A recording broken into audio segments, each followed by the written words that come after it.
आयुष्यामध्ये शिळ्या भाकरीला आणि तुटक्या चपलीला कधीच नाव ठेवू नका, कारण भाकर आज शिळे, काल तिने आपलं पोट भरवलं होतं. चप्पल आज जुनी, काल तिने आपल्याला आधार दिला होता. म्हणून जीवनामध्ये कोण कधी उपयोगी येईल हे सांगता येत नाही. म्हणून प्रत्येक माणसाला जपत चाला. आज कहाणी सांगतो एका वेड्या वादळाची. एक वेडं वादळ होतं. थोडं खचलं होतं, अपयशानं पिचलं होतं, रडत होतं, पडत होतं, धडपडत होतं. चारी बाजूंनी संकटांनी त्याला घेरलं होतं.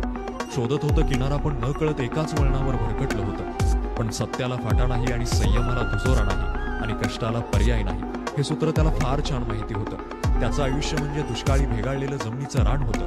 ठेवला संयम त्यानं आणि करत राहिला मेहनत. एक दिवस असा उजाडला, त्या दिवशी त्याच्या जीवनाचं सोनं झालं होतं. फार मोठं यश हे फार मोठ्या निराशेनंतरच येतं. म्हणून संयम ठेवून मेहनत करत राहा. तुमच्याही आयुष्यात एक दिवस असा उजाडेल जो तुम्ही स्वप्नात बघितलाय. म्हणून सत्याला फाटा नाही आणि संयमाला दुजोरा नाही आणि कष्टाला पर्याय नाही हे सूत्र नेहमी लक्षात ठेवा. भेटूयात वादळ वाटेवरच्या पुढच्या विचारासोबत. तोपर्यंत मी रोहित आपली इथेच रजा घेतो. धन्यवाद. आमच्या बापाची एकच शिकवण आहे, वेळ आली ना भावासाठी देऊन गेला तरी चाललं, पण कधी लोकांमुळं भावात फूट नाही पडली. एखाद्याच्या प्रेमाची किंमत करत जा महाराज, कारण या दिखाव्याच्या जगात वापरणारे खूप लोक भेटतील, पण जपणारे खूप कमी लोक आहेत. म्हणून जो तुम्हाला जपतोय तुम्ही त्याला जपण्याचा प्रयत्न करा, कारण एकदा जपणारी व्यक्ती सोडून गेल्याच्या नंतर वापरणारे खूप भेटत असतात. आजकाल आम्ही काही पण स्टेटस ठेवू, काही लोकांना वाटतंय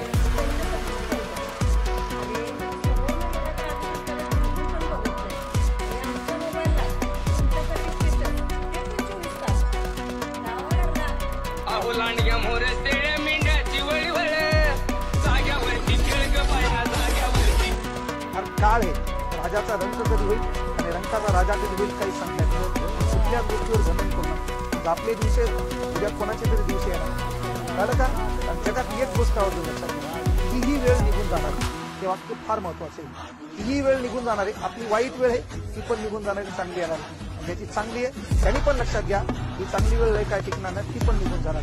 म्हणून वेळ आपल्याला चांगलं कर्म करण्याची, वेळ आपल्याला परिस्थिती घडण्याची, दोन्ही गोष्टी घडून असते. त्या वेळेची कदर करा, गोरगरिबांवर दया करा आणि आपलं जीवन असं व्यर्थ वाया घालणार